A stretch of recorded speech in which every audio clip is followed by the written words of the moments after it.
On Sunday night. A huge thank you to Edward and North Hendon Adas for facilitating and enabling us to learn every Sunday night together Mesillas Yesharim. So we learn from this amazing sefer for those who are joining us for the first time. So people are joining us on Zoom and on Facebook. And we're learning this beautiful book called Mesillas Yesharim, Path of the Just. Tonight we're going to be doing chapter 3. We're going to try and conclude chapter 3 with Hashem's help. So I actually put on my Facebook the page numbers that we're doing it for those on Facebook.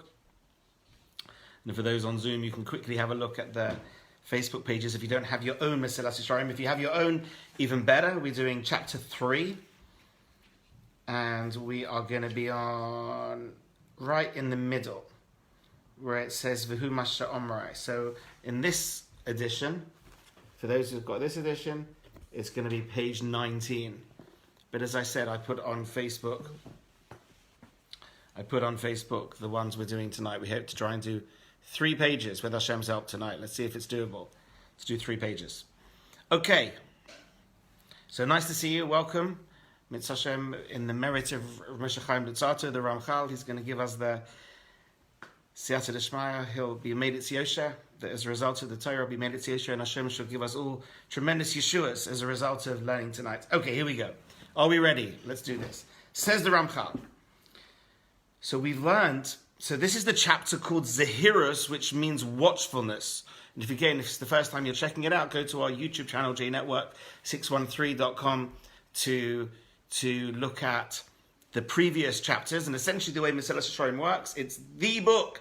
It's the book, and it's nice. The guy is just starting to, he was telling me it's his favorite sefer Mesillas Yesharim. So it's based on the notion of Reb Pinchas ben Yair's ladder of the different rungs to climb to become your true potential. So the first rung on the ladder is this one called Zehirus, which means lizaher, tizaher, to be careful, to be cautious, to be introspective, to use your brain, to use your mind to ensure that you're cautious in our actions.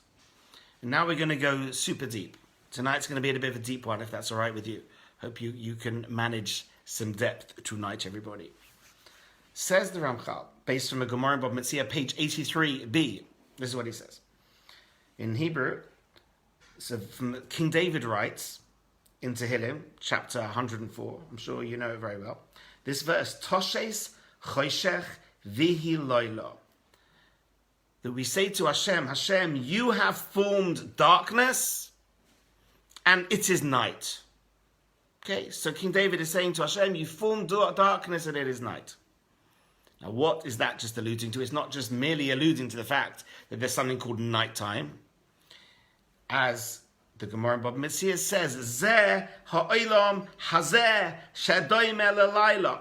This is comparable, and this is referring to this world, to earth, which is metaphorically called night.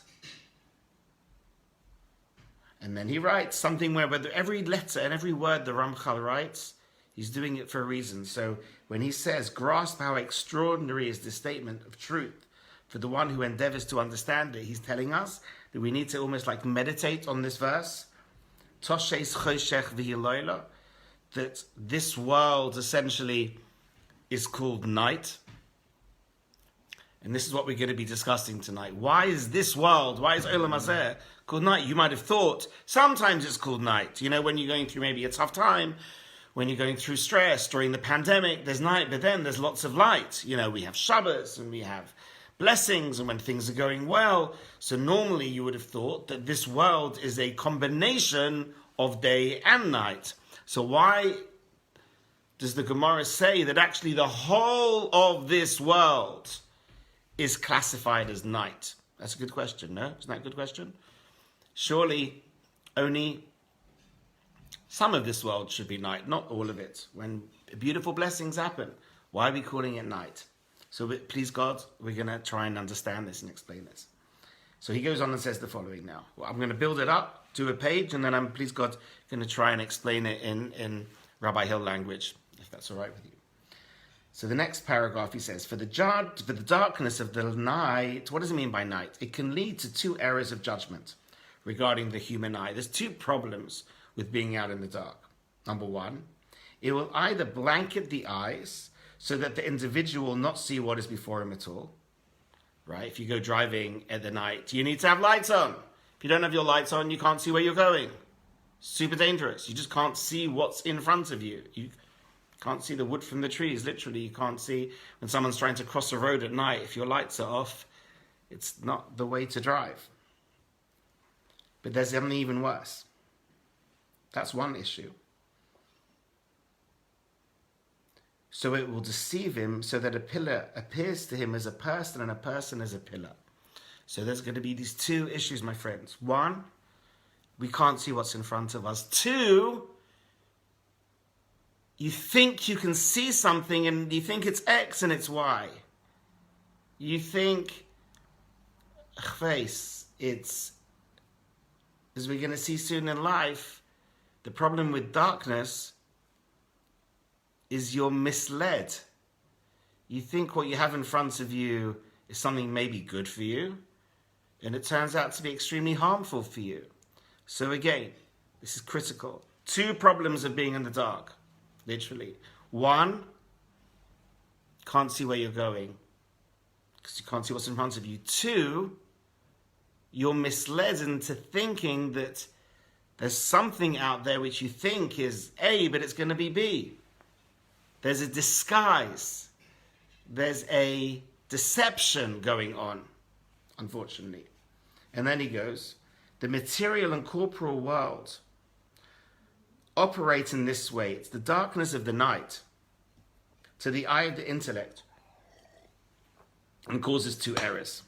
It prevents the individuals from seeing the obstacles standing in the pathways of the world, so that the fools, walking confidently, stumbling, and perishing without any prior awareness of fear, as the verse says in Proverbs, the path of the wicked is like darkness. So this book is called The Path of the Just.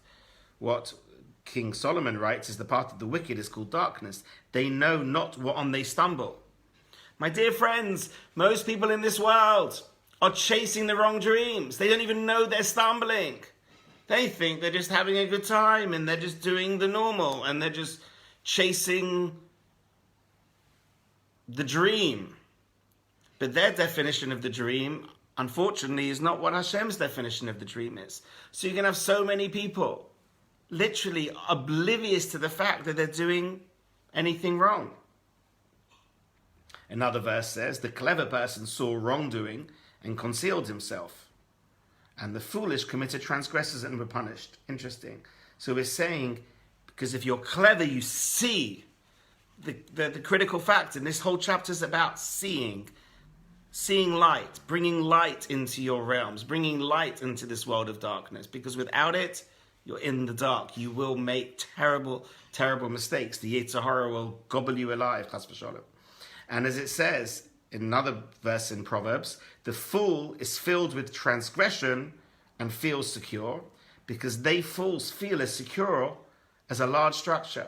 And when they fall, it's without any prior knowledge of the obstacle in their way. And that's why some people get a terrible shock, because they think they're on top of the world, and before you know it, they're on the floor. And they had a huge shock.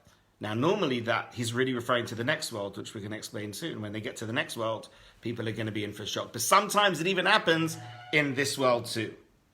Sometimes it happens in this world too. Again, I'll explain soon in a minute. I want to go on a little bit. Then he says the second error is greater than the first, is that the darkness distorts their perceptions to the degree that they see evil as if it were beneficial and good as if it were harmful. So this is a topsy-turvy world. We're going to see soon. It's called Olam Hofuk. It's a topsy-turvy world. Some people think that, as I said, chasing money and pleasure and fun and ego and glory and entertainment, that's what's called good. That's what's called good. And then people will think that to, be kind and be nice and be involved in religion, that's boring. That's a waste of time. That's how people perceive things.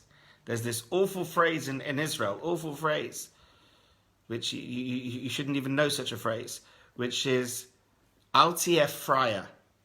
Don't be a doormat. Don't be too nice. Because if you're too nice, People are going to walk over you. That, my dear friends, is literally a mantra of the Yetzer Hara, because Hashem wants us to be very nice, incredibly nice. And yet, Hashem has planned it that society, and even the society in Israel, even though it's Eretz Yisrael, unfortunately, it's still very much in the dark there, and the cultural philosophy is still to the opposite of what Hashem wants, and what the Torah will yearn for us to try and achieve. And therefore, this notion of Al Tiyeh Fraya, don't be an idiot, don't be too nice, don't be a doormat, is what's allowing the Yetzer Hara to try and be in people's narrative, not to go that extra mile for people. So I would say, no, Tiyeh Fraya, definitely. Halavai, you're excessively nice. Halavai, you're excessively kind. Halavai, when you go shopping, you're thinking for someone else. Halavai, you're trying to make peace instead of arguments. Halavai, that instead of trying to rip people off, you're actually trying to really be genuinely ethical and totally honest and accurate in every aspect of our work. And then he writes, not only do they lack the ability to see the truth and to perceive the evil that is before them, so many people, people that got involved in Ponzi, in different Ponzi schemes. I'm sure at the point they thought, this is life, people invest. Bernie Madoff probably didn't really think about it too much beforehand. Now he's doing a lot of thinking in prison, and that will be a good example of at the time how Halavai, you would have learned Mesillas Yesharim and really learned that just because you're making money doesn't make it good. You can't just say people are investing and people win investments and lose investments and therefore it's good. There's something called ethics. There's something called there's right and there's wrong. And it's the Torah, my dear friends, which define what's right and wrong. Again, without the Torah, we are in the dark. We're literally in the dark because there's no such thing as moral objectivity. Who's there to define morality? Thank God we have Hashem who has defined what's moral. And for that, we do have a definition of what's ethical, and therefore we're into ethical monotheism. But chas v'sholem, those without that relationship with Hashem, they're literally in the dark. They're making it up as they go along. And tragically, most of the time, they're going to come to the wrong conclusion. So then we write, not only do they lack the ability to see the truth and to perceive the evil that is before them, next page, they also think that they can find analytical proof and concrete evidence to draw from life to support the evil ideas and their deceitful opinions. Most people are proud of how they act, and therefore those that are acting immoral and unethical have probably created some kind of moral philosophy which permits them and actually makes them feel good for acting the way they do. So as I said, whether people are involved in finance in a way which is unethical, but they'll probably have their own, what we call oimem mutter, they permit it to themselves in a certain way. They probably think they're doing a big mitzvah. Remember, Rabbi Salanta says that the first time you do an avera, after you do something good the whole time and then you do one sin, you feel bad. But by the second time you do it, you're neutral, and by the third time, you're calling it a mitzvah. And I think that's how most people, unfortunately, are. When people really get into a routine of a certain modus operandus of actions, they rationalize it and they say, no, this is me, this is good, this is the norm. I'm not looking to be some right-wing fanatic, chas v'sholem. That's how people, unfortunately, perceive anything. Everyone wants normal. And it's so interesting. Like, what is normal? What is normal? Normal is really what you're used to. And then once you've understood that your normal is what you're used to, you're meant to step back and say, Hashem, what do you want my normal to be? Where should I be holding? How often should I be praying? How much charity should I be giving? How meticulous do I need to be with my speech? It's Hashem who defines what's normal. And I explain soon there's a real problem with that soon, which we'll try and get to. Let's finish off this paragraph before I go into my explanation. This is the overpowering evil that embraces them and carries them to the abyss. This is what the prophet Yesharim says. The hearts of these people have become fleshy, and their ears heavy, and their eyes covered shut, lest they see with their eyes, and with their ears hear, that their hearts will understand. So the prophet is saying, and this is very interesting, this idea of the heart becoming fleshy, because he's really alluding to being almost addicted to material and earthliness and food and pleasure. And when we get into that zone, the eyes become covered shut. You can't see what's in front of you. You get caught up in the darkness. And he writes all of this because they live in darkness and are enslaved by the Yetzer Hara, which we're going to connect it to Egypt in a minute. However, those that have already left this prison, the Ramchal calls it a prison. So what he's really saying is most people in society, says the Ramchal, are in a prison. You're in a prison. Most people in a prison. That's what Mitzrayim is. That's what Egypt is. Meitzar Yam means imprisonment of the spiritual level. However, those that have left this prison know the truth of these matters completely, are capable of advising others. And that's where we're going to see soon. It's going to be so important that to help you get out of your prison, you find people that you can trust, that maybe have been in your shoes and have made incredible development and incredible refinement and incredible spiritual growth, and have really been in your shoes, understand what it is to be you, understand all the Yetzer Haras that you have, and have been released from it, have got out of prison. And then you could ask, what's the way that you got out of prison? How now can I get out of prison? Okay, so just to give it a bit of a summary of what we've said so far. First of all, l'chaim, everybody, l'chaim. Good Yom Tov for next week. It gives me a chance to say, unfortunately, we're not going to be having 2 Sunday nights next week, because next Sunday night you're going to be literally doing this on a higher level and getting out of Egypt, please God, with Seder night. So we're going to have 2 Sundays where we're going to, please God, enjoy the energy of Pesach. And then, with Hashem's help, we'll be back after we're out of Egypt. So let's explain again what he says connected to Pesach. I want to do some really deep philosophy to try and explain why it is as it is. So in short, the Ramchal is explaining. Listen to this. He's explaining that we're all in this world is a state of darkness. Olam hazeh, this world, earth, the world as we know it, is darkness. Remember, there's this world. When someone passes away, they're in a world called Olam HaNeshamas, the world of the souls. There's a parallel universe going on to this world right now. So where Moshe Rabbeinu is, where your loved ones are, where the great tzaddikim are from Yitzchak and Yaakov, they're all in a place called Olam HaNeshamas, the world of the souls. And then, very soon, there's going to be Mashiach. We're going to, please God, build the 3rd Beis HaMikdash. Then we're going to learn we're going to live in a much more beautiful utopian world. And then after the year 6000, says the Gemara in Sanhedrin, and the Ramchal elucidates it very clearly, after the year 6000, we all enter a new world called Olam Haba, the world to come, which is really the explanation of why climate change can't really be stopped, and because this world's only been built to last 6,000 years. Remember, we're in the year 5781 now. So we've only got 219 years left of Olam Hazeh. So again, 3 worlds. Olam Hazeh, it's this world. Parallel world, Olam HaNeshamas, the world, please God, where we're going to for eternity to be with Hashem, Olam Haba, the world to come.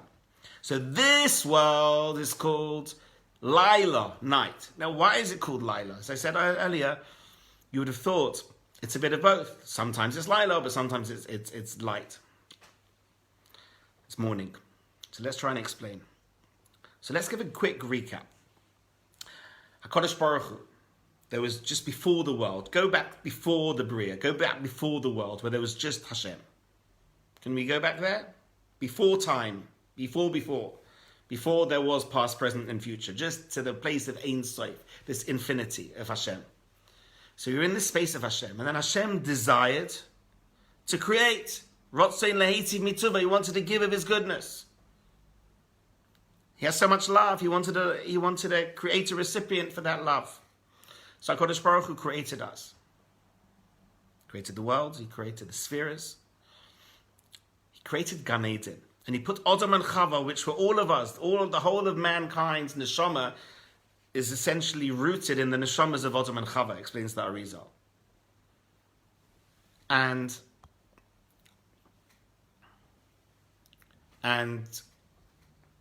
like this. If only we could have somehow just done the one task that we had in this world. We had one task, not to eat from the tree of good and evil. And if we would have simply said no to the Nachash and not done the sins that came as a consequence of that, we would have gone automatically in a Shabbos, which would have been an eternal Shabbos, and we've gone, that would have literally been the Olam Hazeh. We wouldn't have needed 6,000 years. It would have just been those few hours in Gan Eden, and we go straight to Olam Haba. As a consequence of eating, it wasn't an apple. Where on earth this notion of it was an apple? It's a good example of Olam HaSheker. There's actually various opinions in the Midrash. None of them are an apple. Some say it's a fig, a bagel, right, wheat, an esrog, and the classic one, which is the one that I always understand and that Arizal speaks mostly about, which is geffen, which is wine and therefore grapes, which is one of the reasons that Arizal says we have wine the whole time to fix up the sin of Adam and Chava. In fact, the 4 cups of wine on Seder night, once again, Arizal very, very clearly writes in Shah Kavanas that we're fixing up the sin of Adam and Chava through Seder night. That's the origins of Seder night. Origins of Egypt to the sin, which we are fixing through Seder night. So watch this. As a consequence, what happened? What happened as soon as we sinned? So we were allowed Shabbos, we were allowed 25 beautiful hours with blissful light. That moment it went dark. As soon as Shabbos went out, it went dark. Dark, dark, dark.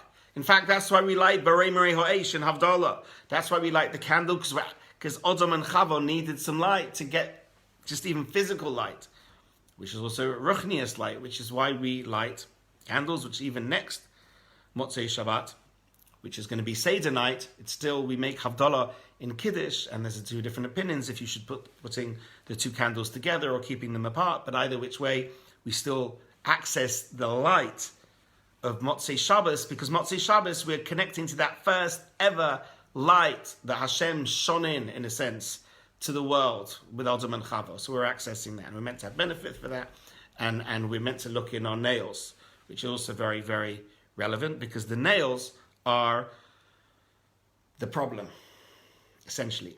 So we call it in Hebrew the kliplot, and the kliplot essentially are the shells which hide the light and create the division, in a sense, between truth and spirituality. It hides. So essentially the skin, which was Or with an Aleph, light, the result of the sin of Adam and Chava became Or with an Ayin, which means skin. So now my skin hides my soul. Whereas, let's say, this glass over here, so you can see it's an opaque glass. You can see what's within it.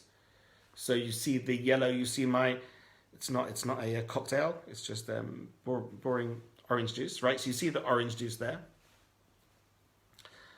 Whereas this cup, something I made earlier, you've no idea what's inside. It could be a whiskey, could be a vodka, could be a cup of tea. You haven't got an idea because it's anything but opaque. And therefore, that's the difference between, in a way, how the world was before the sin, where the body was opaque and was a vessel for the soul and could see the light of the soul. The consequence of the sin was now the body is coarse and is hiding the neshama, and that's the world we live in now, and that's the lidar. So not only is the body hiding the neshama, and therefore most people think they're bodies rather than neshamas, unfortunately, the world itself becomes something which the Gemara explains is now called Olam HaSheker, the world of lies. Again, in order for us to have free will, in order for us to choose Hashem, because the whole reason we're here is essentially to play hide and seek, in short. I'm sure I've done this before, just very briefly.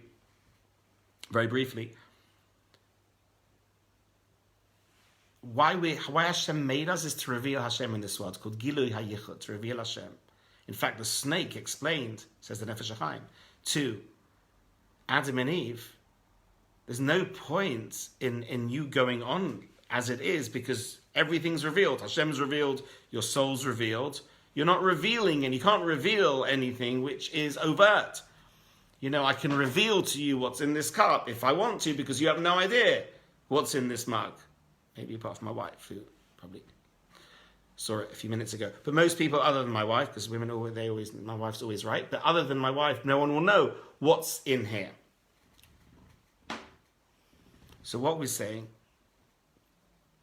is that's the point of life, to work out Hashem, to play hide and seek with Hashem. So for example, the Baal Shem Tov famously there's a little kid in the forest who is crying, and the Baal Shem Tov goes to the young child and says, "Why are you crying?" And the child said, "Because my friends were playing hide and seek with me. But they've left me to hide and they're not even looking for me now. And 2 hours later, I've still been hiding." And the Baal Shem Tov took his hand and said, he started crying himself and said, "Thank you so much. That's exactly how Hashem feels. Hashem's hiding and no one's even looking. Have you been looking for Hashem today? Do we really look for Hashem?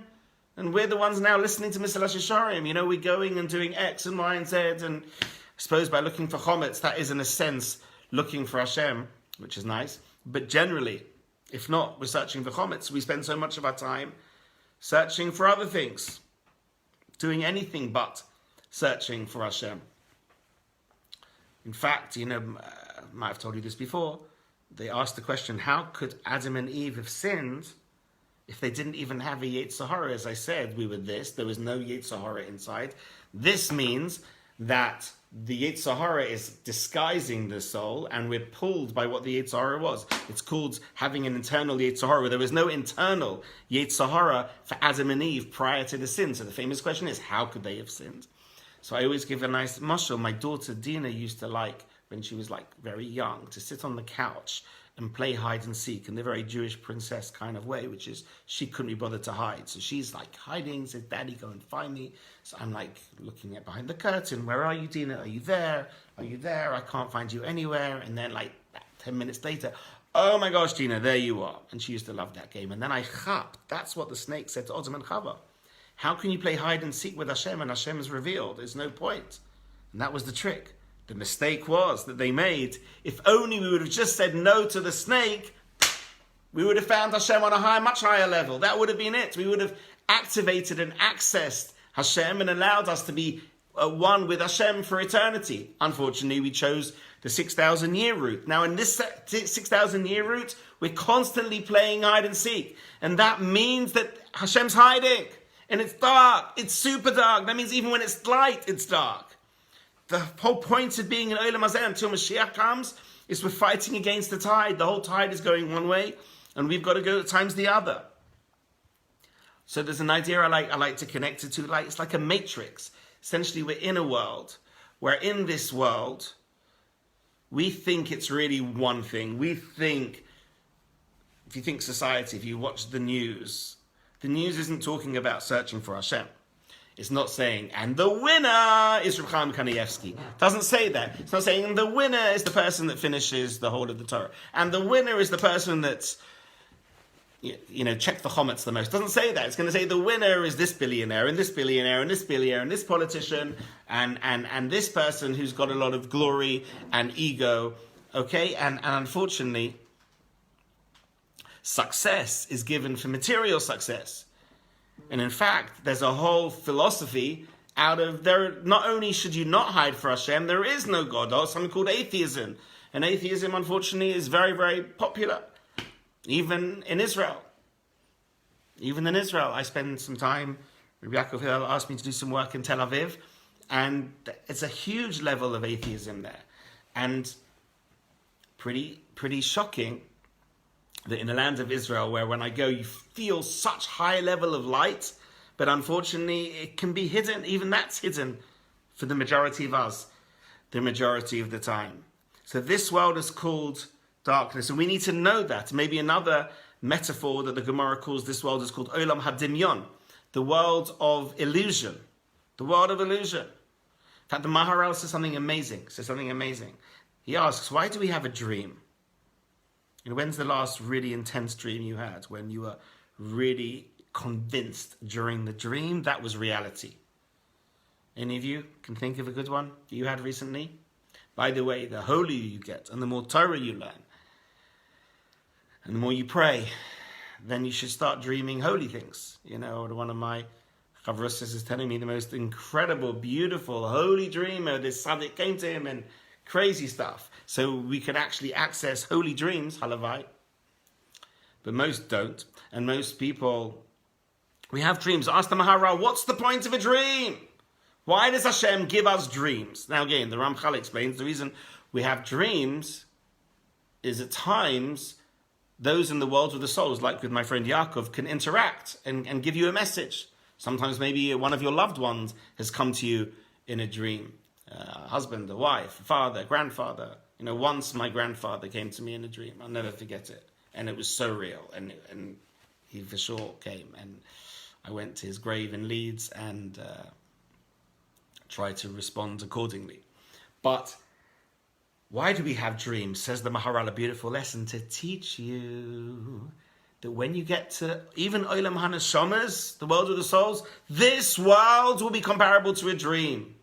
Meaning now we feel this is so real. All there is this. All there is the physical world.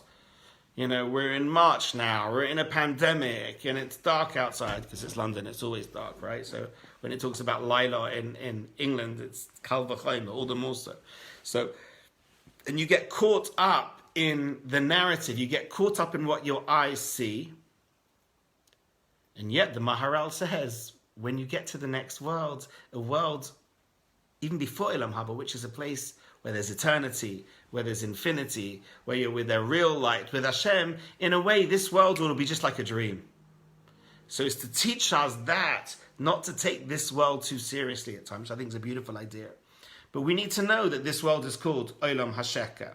We need to know the world of lies. We need to know that this world is called Olam HaDimyon, the world of illusion. That means that next time you're hungry, please don't go shopping when you're hungry. Because if you go shopping when you're hungry, you're going to buy way more than you need.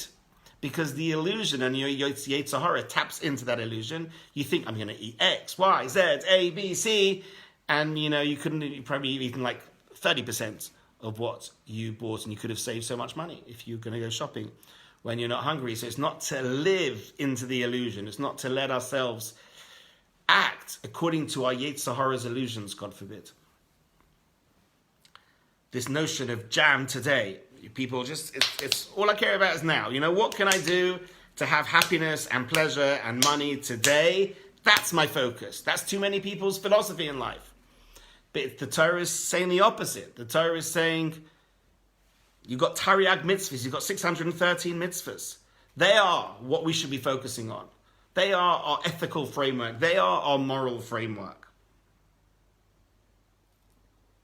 Too many people think, if I'm okay, it's okay. Even for Seder, how many people are thinking, okay, what do I need? What do I need? What do I need? Are we really thinking, is there someone in your life that maybe is by themselves that could do with a bit of help this Seder? Is someone maybe, obviously in different countries, people are listening to this with different rules. Some people can invite, some people can't invite. But those that can invite, have you invited someone that needs a Seder? Have you thought about, an elderly relative that is unable to be at a Seder night, that you at least maybe getting matzahs for them and wine for them? But that's the point. This world, if I'm okay, it's okay. But from the Torah's perspective, if one of us is struggling, none of us have. We're all lacking, meaning there's a Rabbi Kiva Eger which explains like this. When you make Kiddush on a Friday night, and I've merited for many years to be able to do this when I could have guests, that you make Kiddush, and then 10 minutes later a guest comes in that hasn't heard Kiddush. Are you allowed to make Kiddush again, or is it a blessing in vain? So for example, the reason I didn't make a blessing when you saw me on the orange juice is because I made the blessing before we started. And you can't keep making blessings, because to take Hashem's name in vain is actually breaking one of the 10 commandments, so we don't do that. But am I allowed to make Kiddush again and take Hashem's name again for someone else? And the answer is absolutely. If they haven't had Kiddush, you can make Kiddush for them.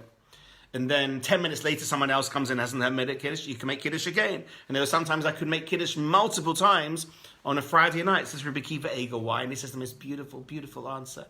Because when my brothers and sisters, metaphorically speaking, any member of the Jewish people, there's 14.4 million of us, approximately. If any of us haven't heard Kiddush, part of our neshama hasn't heard Kiddush either. That's what it means. Klal Yisrael Arevim Zelozeh. We're all liable. We're all responsible for each other. That means if one of us hasn't got matzah this Seder night, then you haven't fully achieved matzah. If there's something maybe you could have done to help your friend, neighbor, cousin, distant relative, work colleague, try and get some matzah.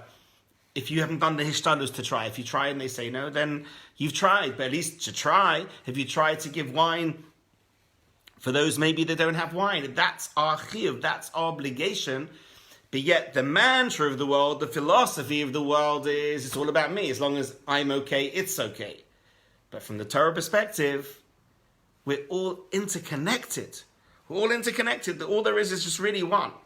And we're all part of that oneness of Hashem. And therefore, if a part of us isn't connecting, isn't accessing, it's all our responsibility to try and help to the best of our ability.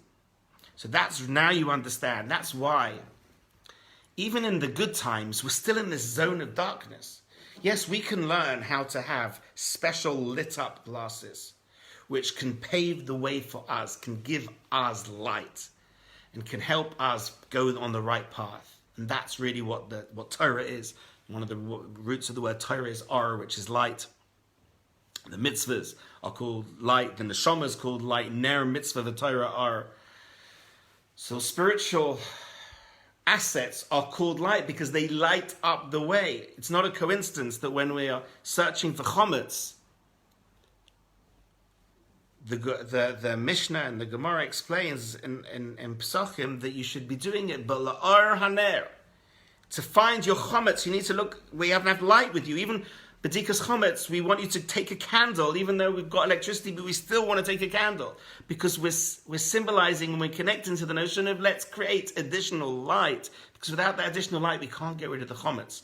For those who were with me last week, we explained that chometz isn't just bread and yeast. It's also referring to your ego. It's referring to the Arizal says the gaiva.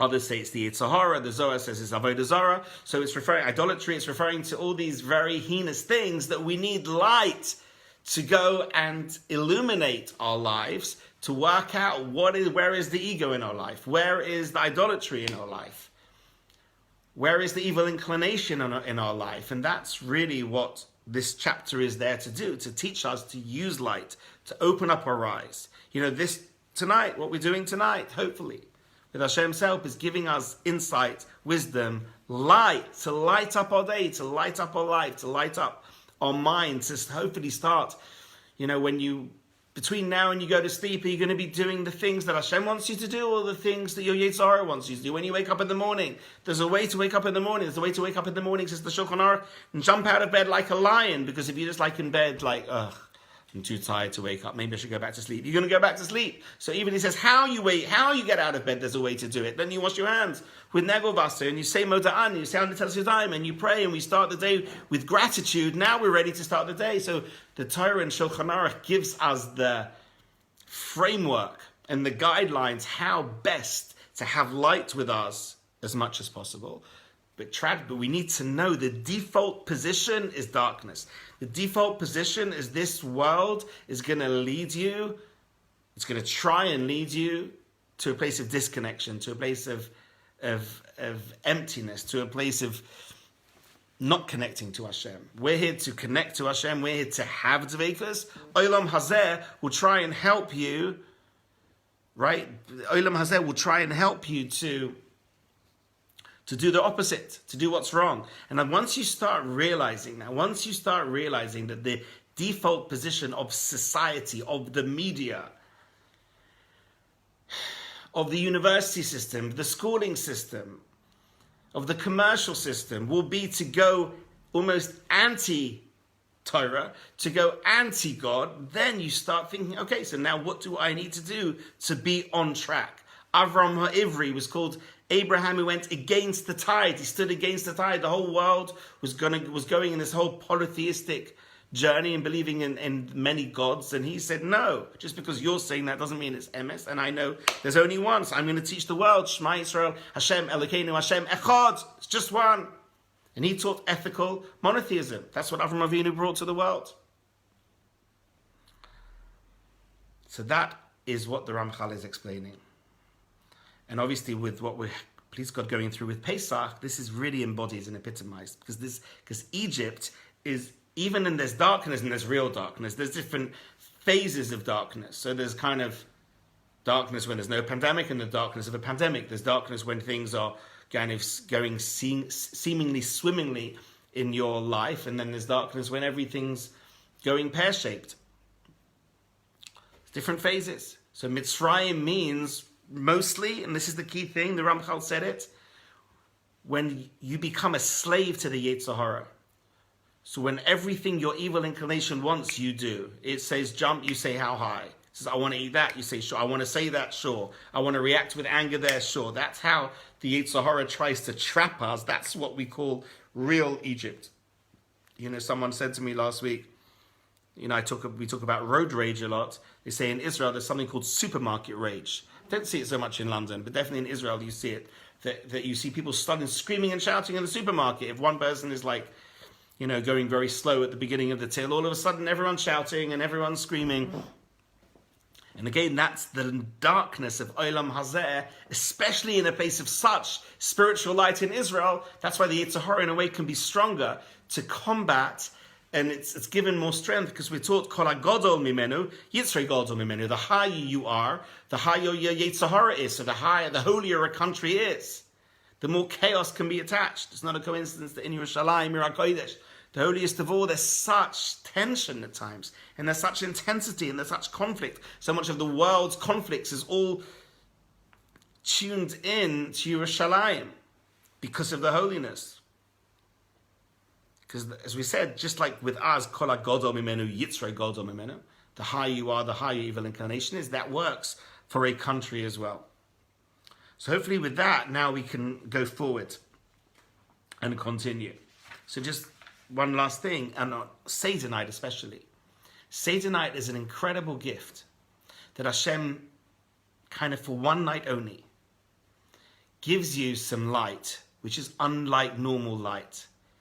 The Vilna Gaon says, Man ishtana halayla hazeh. Says, why is it halayla hazeh? It should be halayla hazois. Layla's feminine. So we said night is feminine, so layla zoit. Why layla hazeh?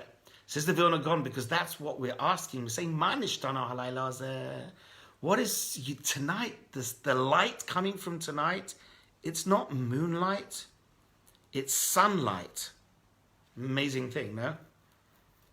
The Zohar says when King Solomon writes, "In Chodosh Tachas Hashomesh," there's nothing new under the sun. He writes, but under the moon there is something new.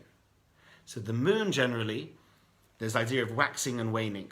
The moon is miraculous. We are the nation that's covered by the moon. The Jewish people follows the lunar calendar because for us there's waxing and waning, there's ups and there's down, there's the roller coasters. The Sfas Emes says, why are we calling it Seder? Seder means order. Seder night's going to be anything but the normal, anything but the natural. It's the most disorderly, crazy night of the year. Yet, says the Sfas Emes, because for us that is order. The roller coaster, the waxing and waning, the ups and downs, that, get used to it. That is what it means to be part of the Jewish people. But there's something unique, especially about the night of Seder night, because normally the moon can only use the light of the sun and reflect it back. But yet on Seder night, it's a new light. It's an Or Chodosh.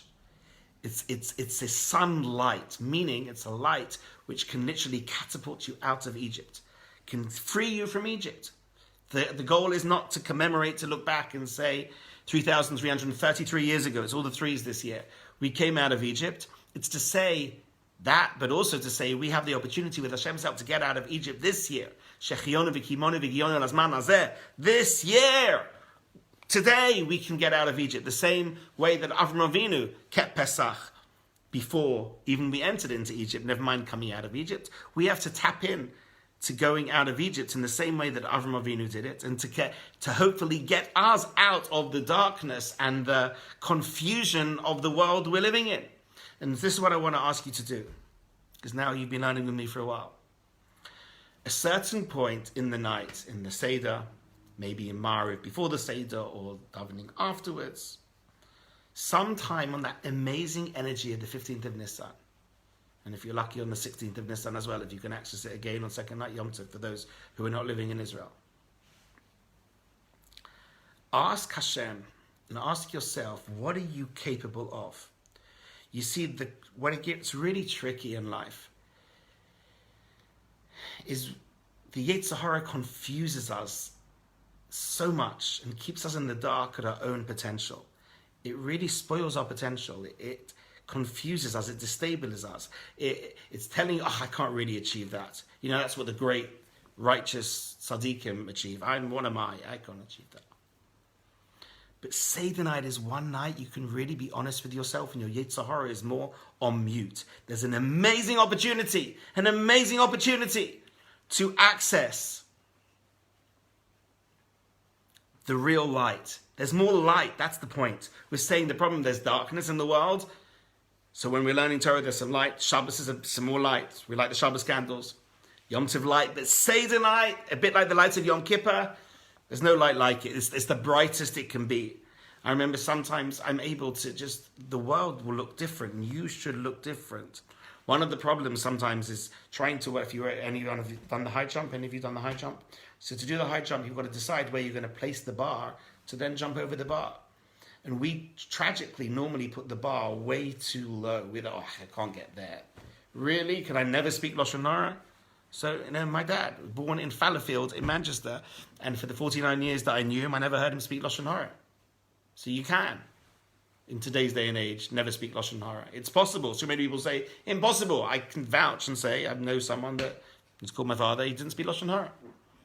And therefore, he put the bar at a place where he wasn't going to tolerate speaking Lashon Hara. And it's a beautiful advice to work out what is your level in the following way. Let's say there's an area, let's call it Lashon Hara, right?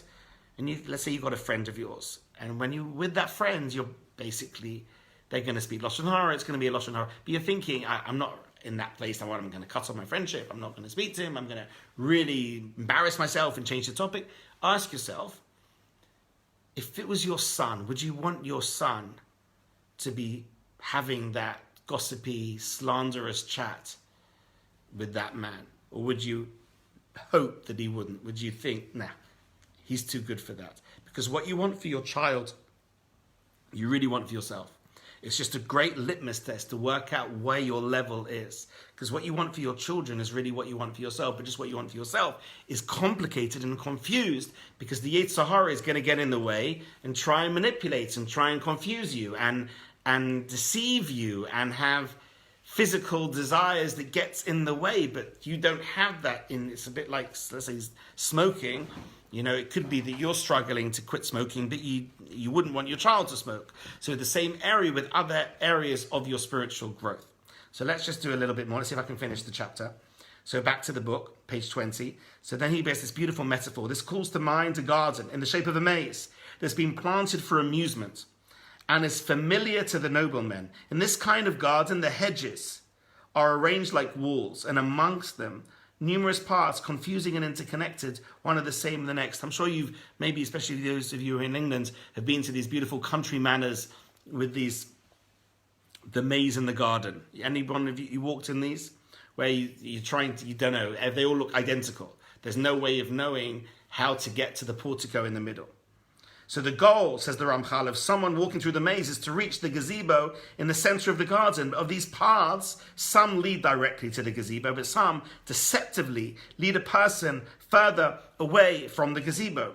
One who walks along these paths is not capable of seeing or knowing at all that he has taken the right route or a mistaken one, since they all look the same to the observer, unless by prior experience and a keen eye, having been there once before, he knows the route.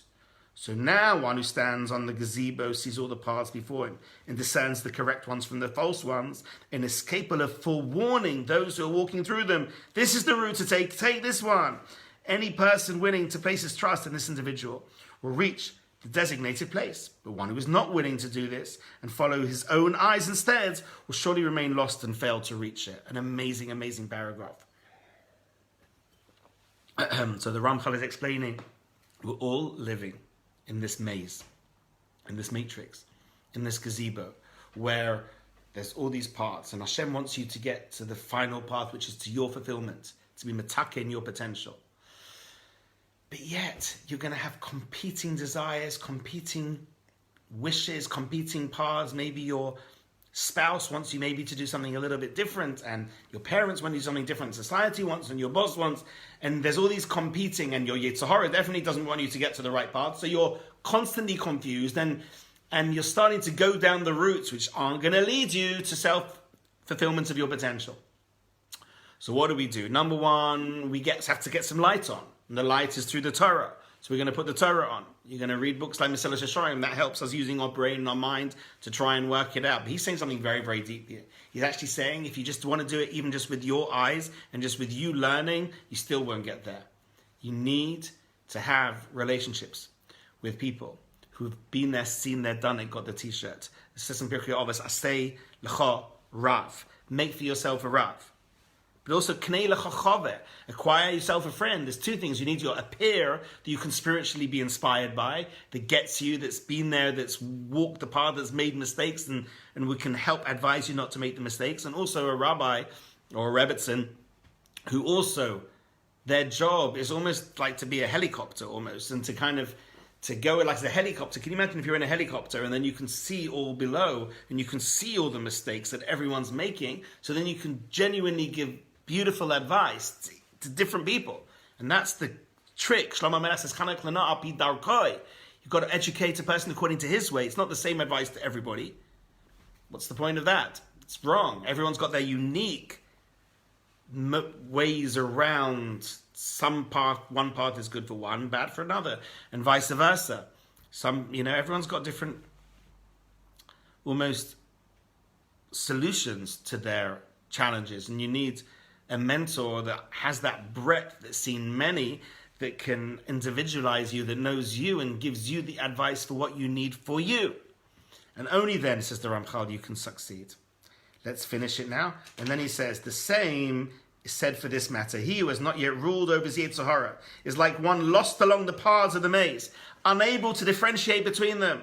However, those who rule over their inclination, halavai, who have already reached the gazebo, who have already left the paths, and have clearly seen all the routes before them, they are competent to advise whoever is willing to listen. Someone who's really worked on himself not to speak Lashon Hara, doesn't speak Lashon Hara, they can genuinely advise someone not to speak Lashon Hara, etc., etc. Someone who's really worked, that they now keep kosher, and they used to not keep kosher, now they do keep kosher, they can help advise someone who doesn't keep kosher to keep kosher, and etc., etc. Every path. There's really 613 paths. Each one's a mitzvah, and you need advice how to achieve each path. And what is the advice they give us? Come to cheshbon. Cheshbon means to the balance sheet, to the calculation. Come and evaluate the balance sheet of the world. For they have already experienced and seen and learned that this is alone is the true way for man to attain the goodness that he seeks. In other words, you can't just stumble upon, I'm afraid to say, you can't just stumble upon the good path. Even if someone gets moments of inspiration, they walk in, I don't know if you're listening, Thomas, my friend Thomas from Tel Aviv, that he's initially anything from Tel Aviv, he's from the UK, and he ends up in Tel Aviv, and he just literally stumbled into shul for the first time, essentially, in his life. He felt he wanted to talk to God, and he came into shul. So that first movement into shul, that was a gift from Hashem. You stumbled into shul, you got kind of, Hashem blessed you and kind of pushed you into shul. But then Thomas has now had to spend over a year in tremendous challenges and trying to grow in his own path. So even if you get that moment of what we call inspiration, which is really what Pesach's about, it's about Isrusa de Le'ela, inspiration from above. Hashem's going to lift you out and almost take you on that helicopter route, on the helicopter this Pesach, where you're going to be able to look from above, from a high, wide vantage point, and see all around you and get to know what you could do. And if you can get to that beautiful place, please pray for the things you need and your loved ones need, and pray for Hashem to help you overcome your Yetzer Hara, and pray for Hashem to help keep that light on through the next 364 days of the year until next Seder night. Because that's the point, that you say to yourself, okay, I know I'm capable of it, so even though in a few days' time my Yetzer Hara is going to kick in again, but I know I do want it, and I'm capable of it. So use the energy of Seder night, my friends. In the final paragraph of this holy chapter, he says the following: in summary, a person must always, say in Hebrew, the whole time you've got to be thinking, reflecting upon the true path that a person must follow in accordance with the laws of the Torah. And afterwards, he should reflect upon his deeds. So we should have this hindsight, that we should look back and say, what can I learn from that? What can I learn from that? Where did it go wrong? How did the Yetzer Hara get me? For in this manner, it will certainly be easier for him to purify himself from all the wrongdoing and rectify the ways. As it says in Proverbs, align the course, say in Hebrew, Pales magal raglecha v'chol derachecha yikoinu. Align the course of your feet, and all your ways will be corrected. So to align the course of your feet, that's the work through this introspection. You've got to think, where am I going? I'm on the wrong path. Get on the right path. It's like you're trying to travel somewhere. Sometimes if you're going down the wrong road or the wrong route, Waze will try and recalibrate it and say, no, start going in a different direction. We need to learn how to do that in our own lives. And the final line he writes, from Eicha, let us seek out our ways. This is what we're speaking about, seeking out the ways, examining them. And then we can return to Hashem. We can't genuinely return to Hashem through fluke, through coincidence. You can have that moment of inspiration that Hashem's given you, but then the real returning is your own effort. So with Hashem's help, especially over Pesach, I wish you all a kosher Pesach. I wish us all that it's the Zman of the Geula, the time of the redemption. Please God, we'll all only be keeping one day Pesach because there's still a chance that Mashiach should come in the next few days. B'mehera v'yameinu. Amen.